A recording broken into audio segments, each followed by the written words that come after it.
Page number क्या है? Page number क्या है? 42 में हमारे पास डेटा है। क्या है? डेटा। सबसे पहला काम अपन क्या करेंगे कि पीडी की कैलकुलेशन देखेंगे। तो क्वेश्चन नंबर 1 ए, प्राइस, क्वांटिटी डिमांडेड और रेवेन्यू। बहुत बहुत क्रिटिकल कॉन्सेप्ट्स है ये वाले। और मैं आपको एक चीज शर्तिया बोल सकता हूं, आप लोग इन कॉन्सेप्ट्स में एमसीक्यूज में कंफ्यूज होगे ही होगे। सही है? तो इसको गौर से सुनिएगा। हमारे पास प्राइस 10 है और 12 हो गई। डिमांड 500 थी और 300 हो गई। यस और नो? सही है। अब सबसे पहले हम क्वेश्चन नंबर 1A की पीईडी को कैलकुलेट कर लेते हैं। तो पीईडी का फॉर्मूला क्या है? Percentage change in quantity demanded upon percentage change in price. यही फॉर्मूला है। सही है। तो अब आप मुझे हेल्प करें क्वांटिटी डिमांडेड को सॉल्व करने के लिए। What is my new quantity demanded? भाई सबकी आवाज है। क्या है? 300 minus upon multiply bye, answer क्या आएगा? अभी मुझे नहीं बताना। प्राइस की वैल्यू क्या है? New 12 minus upon multiply bye. सही है। कैलकुलेटर निकाले हर बच्चे के हाथ में कैलकुलेटर होना चाहिए। अगर मोबाइल है तो मोबाइल होना चाहिए, मोबाइल पे कैलकुलेटर होना चाहिए। क्वांटिटी डिमांडेड को सॉल्व करो, आंसर मेरे को दिखा देना, बस आंसर दिखा देना। सॉल्व करो, आंसर मुझे दिखा देना। अब इस तरह करेगा, पूरा एक साथ डाल देगा। आईफोन बोलता है मैं घबराता हूं भाई, चाइना का फोन है। आ जाए -40 और नीचे वाले को सॉल्व करें। करो, तुम करो सॉल्व। क्या आया?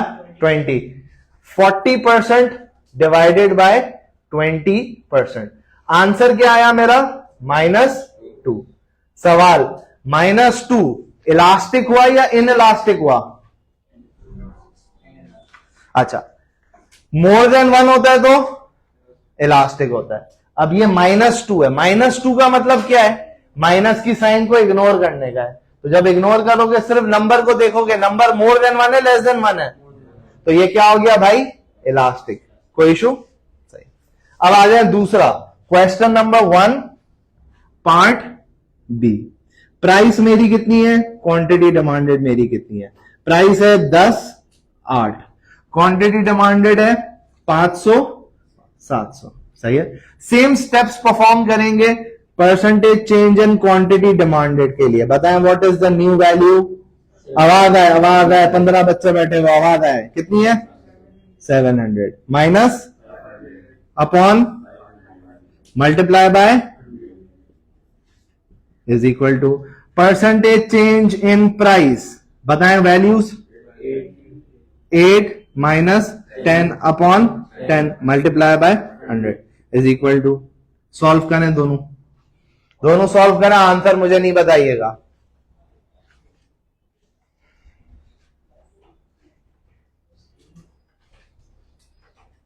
क्या आया? जबरदस्त। 40% माइनस, इन दोनों को डिवाइड करेंगे, आंसर मेरा वापसी -2 आ गया। अगर आप गौर से देखें तो दोनों की पीईडी सेम आ रही है, यस और नो? सर क्यों सेम आ रही है? बस एक वजह थी, अभी वजह आपको मैं थोड़ी देर में बताता हूं। ये दोनों कैलकुलेशंस आप नीचे कॉपी कर लें, जहां आपके पास जगह है वहां पे कॉपी कर लें।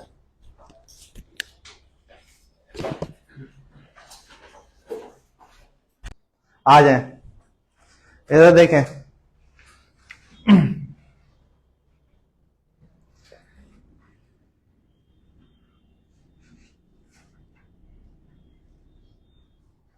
छोड़ दें, अब छोड़ दें।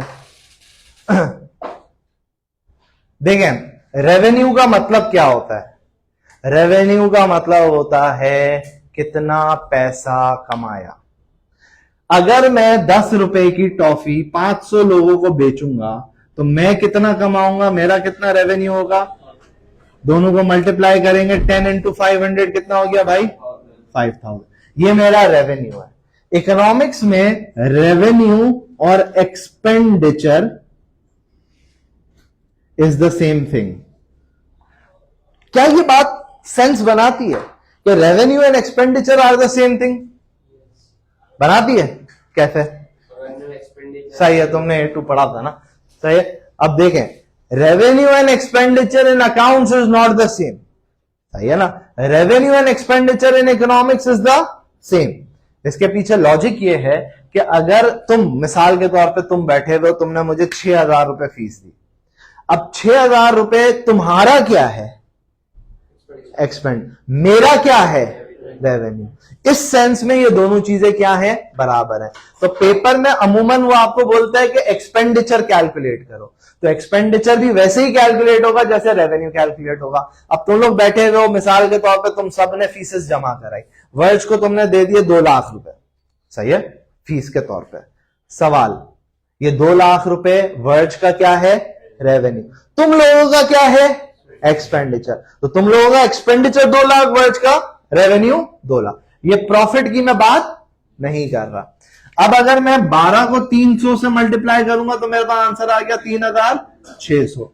अब समझने वाली बात यह है कि जब मैं प्राइस बढ़ा रहा हूं और मेरी डिमांड इलास्टिक है, मेरा रेवेन्यू क्या हो रहा है? कम हो रहा है। क्या यह बिजनेस के लिए एक अच्छा डिसीजन है या बुरा डिसीजन है? क्यों? क्योंकि हमारा रेवेन्यू क्या हो रहा है? कम हो रहा है। अब ये देखें, price into quantity demanded is equal to revenue. 10 into 500 is 5,000। 8 into 700 is 5,600। जब मेरी डिमांड अगेन इलास्टिक थी, इस सिचुएशन में प्राइस को कम करना मेरे लिए क्या हो गया भाई? फायदेमंद हो गया, क्योंकि मेरा रेवेन्यू बढ़ रहा है। तो रूल ये बना कि जब भी डिमांड इलास्टिक होगी, हम प्राइसेस को क्या करेंगे? कम करेंगे, ताकि हमारा रेवेन्यू क्या हो जाए? बढ़ जाए। Does that make sense? सही है। ये रेवेन्यू का कॉलम आपको दिया हुआ होगा आपके डेटा में, देखें, रेवेन्यू के कॉलम को फिल इन कर दें।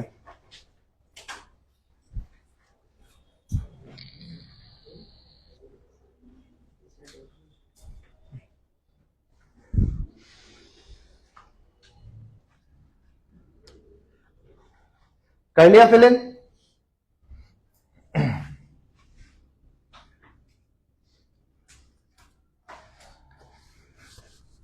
क्वेश्चन नंबर 2, जरा मुझे बताएं क्वेश्चन नंबर 2 की वैल्यूज क्या है? 20, 16, 1000 and 1100, 20, 24। क्या 2A और 2B की आप मुझे पीडी कैलकुलेट करके बता सकते हैं? बता सकते हैं, बताना चाहिए आप लोगों को। चलें जल्दी शुरू हो जाए, कैलकुलेट करें और सॉल्व करें अपने पास। आप बार बार घुमा के अब नहीं देखें, क्योंकि मैंने आपके सामने वैल्यूज लिख दी है सारी।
ओके दोनों का -0.5 आ रहा है, तुम्हारा आया -0.5। अब समझने वाली बात यह है कि दोनों सिचुएशंस में डिमांड इलास्टिक है या इनइलास्टिक है? इनइलास्टिक है। अब हम रेवेन्यू कैलकुलेट कर लेते हैं। दोनों में डिफरेंस क्या है? एक जगह प्राइस कम हो रही है और दूसरी जगह प्राइस बढ़ रही है। तो जरा रेवेन्यू कैलकुलेट करते हैं। तो 20 इंटू 1000 20,000। प्राइस को अगर मैं कम करता हूं तो मैं 17,600 रुपए कमाऊंगा। Is this a good decision? No. So whenever the demand is inelastic, reducing the prices will lead to a fall in the revenue. Yes or no? Okay. If I increase the price, initially अगर मैं 20,000 रुपए कमा रहा था, अब मैं 21,600 रुपए कमा रहा हूं। This means increasing the prices will increase the revenue if the demand is elastic. तो अब हमने क्या आइडेंटिफाई किया कि जब इलास्टिक होगी अपन प्राइसेस को कम करेंगे तो रेवेन्यू बढ़ जाएगा, जब इन इलास्टिक होगी अपन प्राइसेस को बढ़ा देंगे तो रेवेन्यू बढ़ जाएगा। Is this confusing? This confusing ना? याद कैसे रखोगे? तुम्हारे छोटे छोटे दिमाग या अखरोट जैसे याद कैसे रखोगे? तो आप टेंशन नहीं लें, आप रेवेन्यू कॉपी कर लें अपने पास, फिर मैं आपको आसान करके समझा देता हूं। रेवेन्यू कॉपी करें। रेवेन्यू 1% आ रहा है। तुमने गलत किया है। कैसे आपको पता है? मैं बताता हूं, तुमने गलत किया है। ये कह रहा हूं देखो,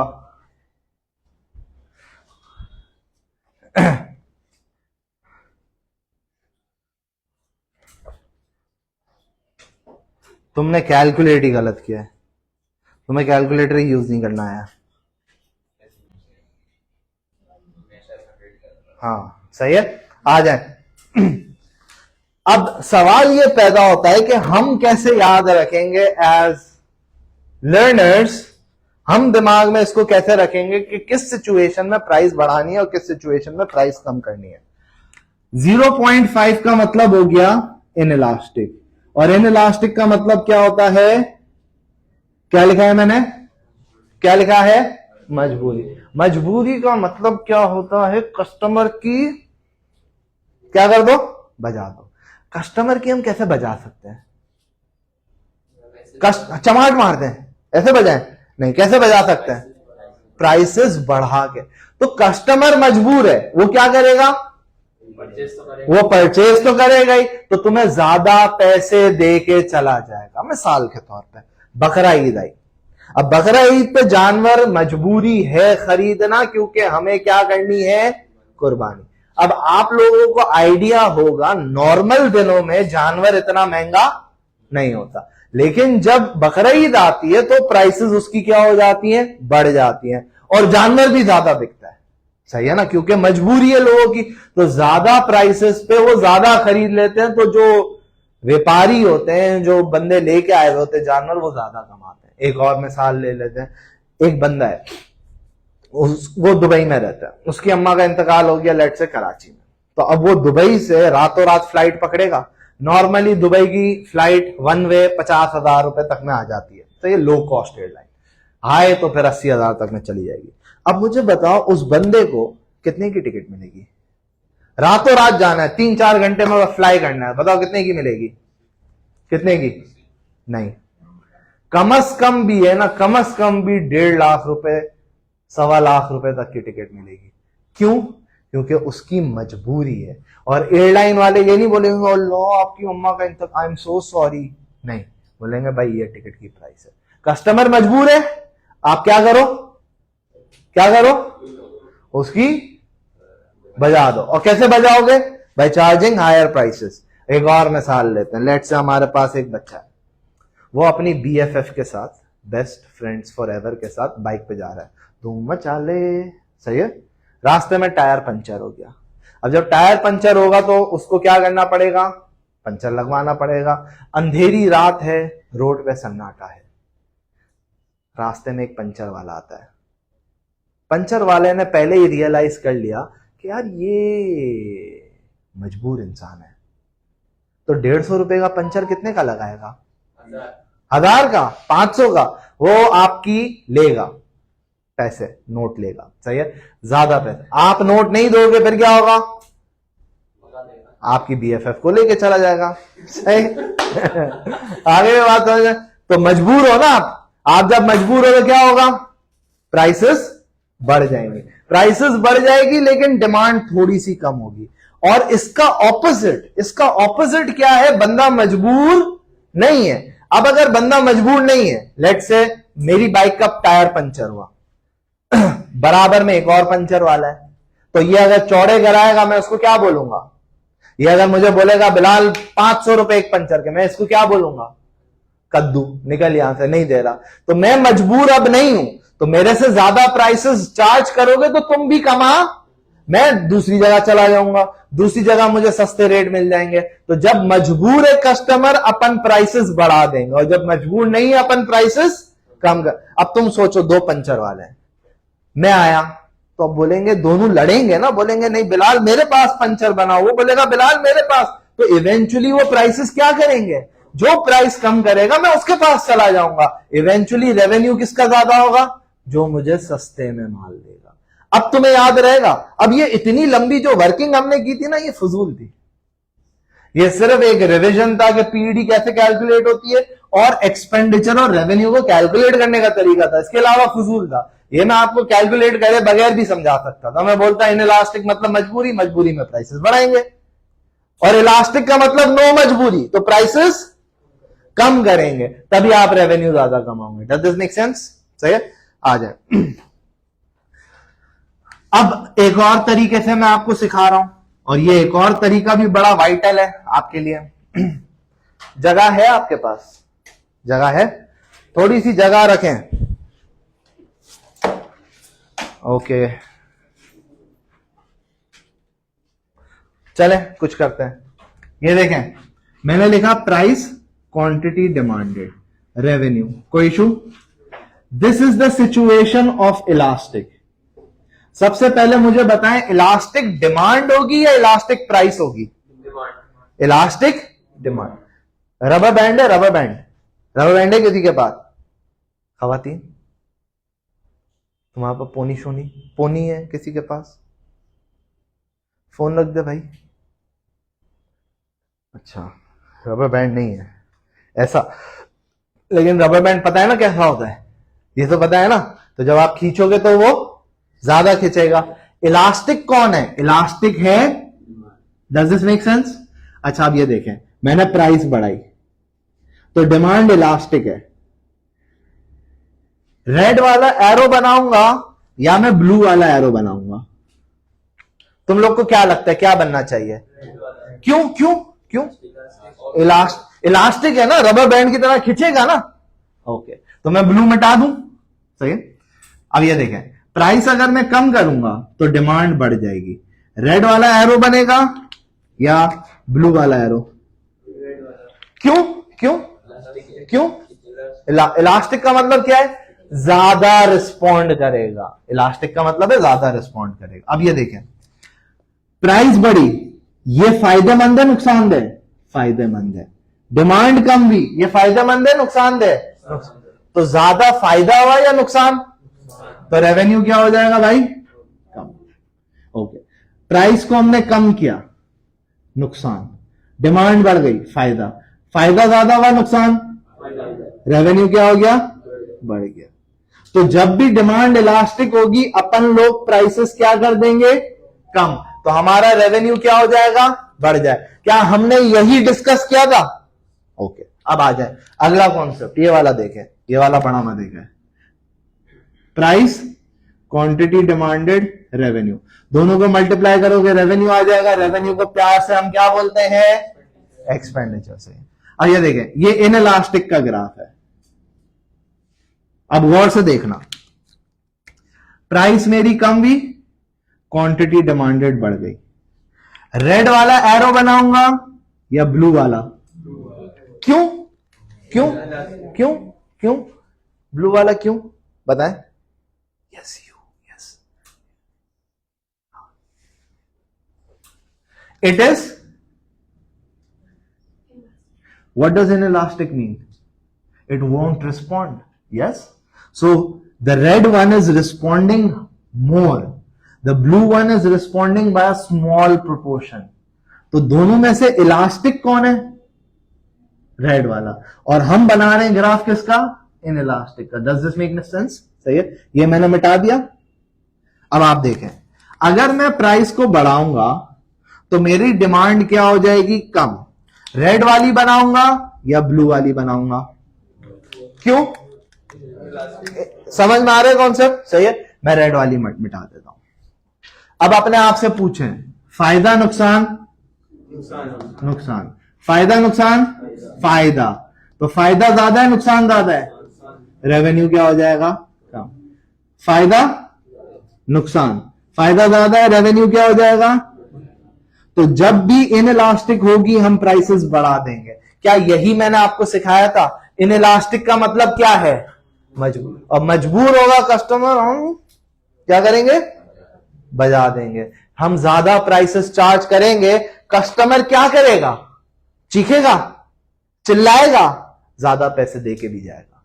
आगे भी बात समझना, ये बनाएगा तू क्लिप, आगे बात समझना, कोई issue?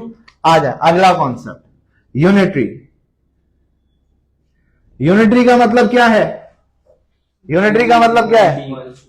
PD is equal to 1। What does PD equal to 1 mean? अच्छा, यहां पे हम नहीं कर पाएंगे, हमें यहां पे करना पड़ेगा, वर्किंग यहां पे करनी पड़ेगी। यूनिटरी का मतलब क्या होता है? Equally responsive. तो प्राइस, क्वांटिटी डिमांडेड, रेवेन्यू। अगर प्राइस बढ़ेगी, डिमांड, प्राइस 10% बढ़ी, डिमांड 10% कम हो गई, फायदा 10% का, नुकसान, रेवेन्यू इक्वल। प्राइस कम हुई 10%, डिमांड बढ़ गई 10%, रेवेन्यू रिमेन द सेम। तो पता ये चला कि यूनिटरी पे अपन प्राइस बढ़ाएं या कम करें, कोई फर्क रेवेन्यू पे। फॉर एग्जाम्पल, अगर मेरी प्राइस और क्वांटिटी डिमांडेड 3 है, डिमांड 4 है, मेरा रेवेन्यू कितना हो गया? 12। और अगर मेरी प्राइस बढ़ गई, डिमांड कम हो गई, मेरा रेवेन्यू रिमेन द। आइए बात समझ में, कोई इशू? ये 3 कॉन्सेप्ट्स आप कॉपी करेंगे अपने पास, जहां जगह है, जहां अल्लाह ने जगह दी आपको, उस जगह पे कॉपी करना है। पीईडी की क्लास यानी हमारे पास 2 क्लास है और 2 क्लास है, 4 क्लासें चलेंगी। पीडी लंबा चल रहा है, चलें आ जाएं।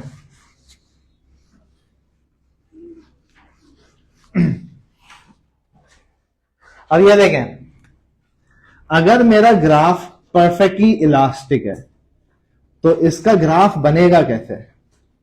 जस्ट लाइक अ ई। कोई इशू? अब ये देखें, डॉलर क्वांटिटी, और यहां पे मैंने लिखी प्राइस समझाने के लिए 10। और अगर मेरी क्वांटिटी 5 है तो मुझे बताएं मेरा रेवेन्यू कितना होगा? अब ये गौर से सुनना, ये गौर से सुनना।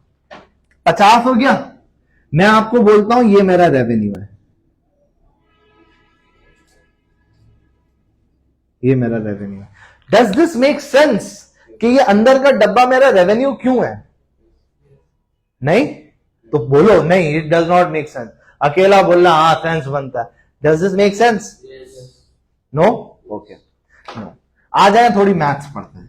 ये क्या है, डब्बे में डब्बा, डब्बे में केक। आ जाए, इसका एरिया कैसे निकालते हैं, लेंथ इंटू ब्रेथ। मैंने बोला इसकी लेंथ है 10 और इसकी ब्रेथ है 5, तो लेंथ इंटू ब्रेथ 50 आ गया। The area of a rectangle, yes और नो। तो यहां पे भी हमने लेंथ इंटू ब्रेथ किया, तो ये जो डब्बा बन गया ये हमारा क्या हो गया भाई, रेवेन्यू।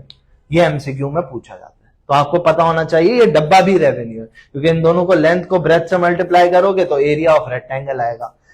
अब अगर मुझे रेवेन्यू बढ़ाना है परफेक्टली इलास्टिक में, the price would remain the same. If I want to increase the revenue, I just need to increase the quantity. And now my revenue is 70. Does this make sense? So, in perfectly elastic graph, when we increase the quantity demanded, the revenue will increase by the same percentage. तो भाई price कितनी बढ़ी, sorry quantity कितनी बढ़ी, 5 की 7वीं, revenue कितना बढ़ा, 50 का 70, उसी प्रोपोर्शन से बढ़िया, सही है। अब दूसरा कॉन्सेप्ट परफेक्टली इन इलास्टिक, ये है ना, ये चीजें आपसे एमसीक्यूज में पूछी जाती हैं। ये आपको समझाने का मकसद ये नहीं है कि आप ये रट लोगे, ये रटने वाले कॉन्सेप्ट है ही नहीं, ये कॉमन सेंस वाले हैं। और जहां फंस जाओ, एक अल्लाह से मदद मांगो, इकोनॉमिक्स में अल्लाह के बाद आप ग्राफ बना लो, ग्राफ आपको सब बता देगा, बोलेगा भाई मैं ऐसा हूं, आपके ग्राफ पक्के हो गए, ग्राफ खुद ही आंसर दे देगा आपको, सही। आ जाए, ये कॉन्सेप्ट देखें, एक तरफ मैंने लिखा डॉलर, एक तरफ मैंने लिखी क्वांटिटी। ये परफेक्टली इनइलास्टिक है, मैंने बोला 10 की क्वांटिटी है, प्राइस 5 है, तो मेरा रेवेन्यू कितना हुआ, 50। कैसे दिखाऊंगा, इस डब्बे से, इस डब्बे को मैंने शेड कर दिया, कोई इशू। अब अगर मैं रेवेन्यू बढ़ाना चाहता हूं तो मैं क्या कर दूंगा, प्राइस बढ़ा दूंगा, क्योंकि क्वांटिटी डज नॉट चेंज। अब मेरा रेवेन्यू कितना हो गया, अगेन रूल क्या बना, in perfectly inelastic I will increase my price, revenue will increase by the same percentage. भाई 5 की 7वीं, तो रेवेन्यू कितने का हो गया, 50 का। शबीर वीआईपी, कोई इशू, उधर अलीदे ही नाम है ना, अरीशा, डन, सही है। वाज, ओके, कॉपी करना, कहां कॉपी करेंगे, एक काम करो, ये क्वेश्चन नंबर पेज नंबर 44 पे जगह है ना, वहां नीचे कॉपी कर लो, यहां पे, हाँ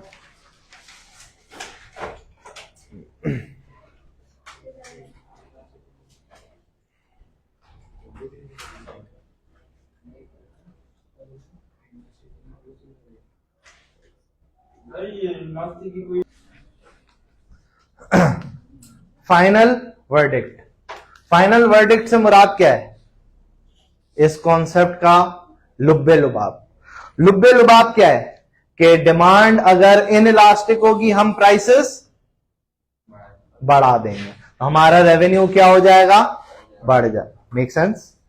अगर डिमांड इलास्टिक होगी तो हम प्राइसेस कम कर देंगे, हमारा रेवेन्यू बढ़ जाए। यूनिटरी होगी तो हमें फर्क निश्ता, सही है।